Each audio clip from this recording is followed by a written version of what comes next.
don't think that the alternative is a continuation of the oppression, a continuation of the status quo. I think now is a terrible time for Tibetans to do this, because what we see now is a liberalization of China. What we see now is a greater degree of influence over China by Western powers. Those Western powers are incredibly likely to use that power to be the politician who frees Tibet. That's going to be my first point. Just going back over that and just explaining why it's vitally important that even though opening government did ignore that closing government don't, so that we actually have a debate on what the actual alternative is. Then we're going to go on to the importance of maintaining some level of cultural uniqueness, and why that's incredibly important to the people within Tibet, and those people who want to continue to have their lives, to maintain their lives in a way that is comfortable, and continue to survive under the metrics of government.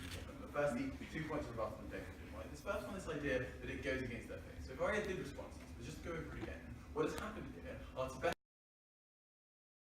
quite a lot about their religion and probably quite sincere in their beliefs, have decided that it's more important to try to facilitate the practice of the greater number of people of their beliefs than it is to, as an individual, continue to maintain this one element of it. I think it's perfectly fine for us to say that it's legitimate for them to make that decision if they consider it's more important to their faith that their faith can be practiced more generally rather than these protests specifically happening. Secondly, basically all of Stubbs' speech is about how China is going to be really bad if we don't do this motion, right? Just recognize that as Stubbs tells you, there's a political threat that comes from people having a completely different culture, right? The Tibetan culture is something that is seen by the Chinese government as a political threat. Now, importantly, that means that the end game for China here is likely to be that as many people as possible choose to assimilate, as many people as possible are in group one that Monica talks about, people who assimilate, rather than people that try to maintain elements of their Tibetan culture. So how do you do that if you're the Chinese government? You make sure that those people who haven't assimilated yet have the shittest lives possible, so that you make it as likely as possible that they're going to choose to assimilate as well. So you don't get better treatment of these people.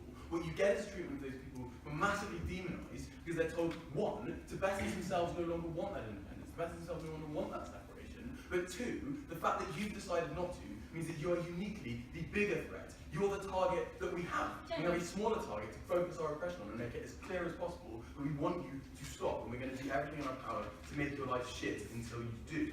Actually, China cracking down is far more likely to happen on their side of the house. But why is it that we think that the comparative that Boris sets up is incredibly important? Right? So just recognize that China is liberalizing. The nature of China economically diversifying means that it can no longer operate as a kind of protectionist country that looks to develop kind of export-driven manufacturing industry. Right? They're trying to get into things like services, they're trying to get into things like technology. What that means is that they need to be able to cooperate at a global level.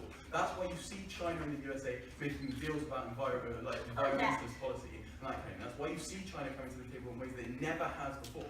China is at a tipping point at this moment where a lot of leverage is in the hands of the big Western economic powers. Why is it those Western economic powers are likely to use this to try to make things better for Tibet? Because Tibet and the Dalai Lama are things that lots of people have heard of and know about. The phrase free Tibet is something that everyone has probably heard, everyone in this room has probably heard at some point. Lots of fluffy liberal people like to talk about those kinds of things, right? There's huge amounts of political capital to be had if you're the politician who frees Tibet, right? If you can be that politician, you will. And that's why we think it's incredibly likely that things are going to get vastly better for Tibet the more China liberalizes. And that's why we think that that is the comparative that needs to be engaged with by the closing half on the government bench. So, why is it secondly that it's incredibly important to remain, to maintain some level of cultural uniqueness? So, even though the opening government tried to kind of dodge assimilation by saying, well, actually, they'll be able to not assimilate. Actually, there's going to be more of your culture, somehow, even though the wording of the motion says you're not allowed to do that. What's incredibly likely to happen, as we explained, is that that culture is going to be suppressed as much as possible.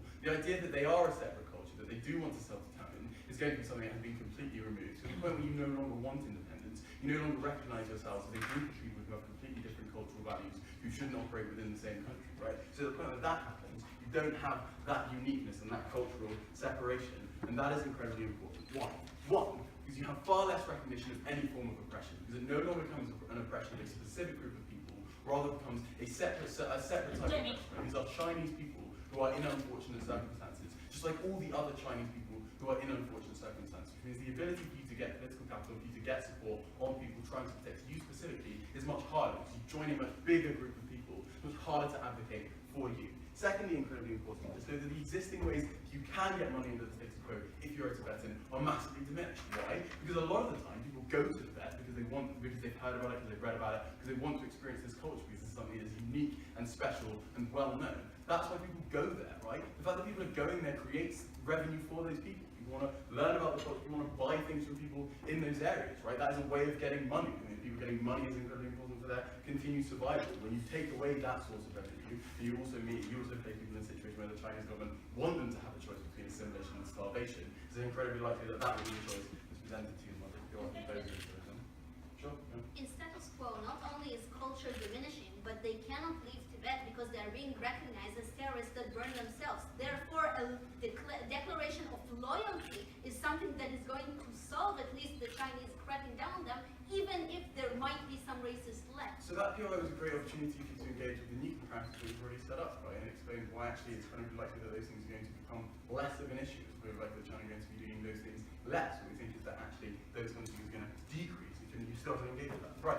So, third point, in terms of this maintaining cultural uniqueness, it's incredibly important that a group of a separate culture who want to self-determine, who want to claim control of their own language, they're a far easier group of people to advocate for internationally. Why is that? Because self-determination and allowing people to have their own land is something that's incredibly persuasive at an international level. Something that's incredibly persuasive with organizations like the UN to be able to try to advocate for people. When you take that away, when you take that desire to be an independent country away, all of a sudden it becomes another culture within that country. It's very hard to advocate for them.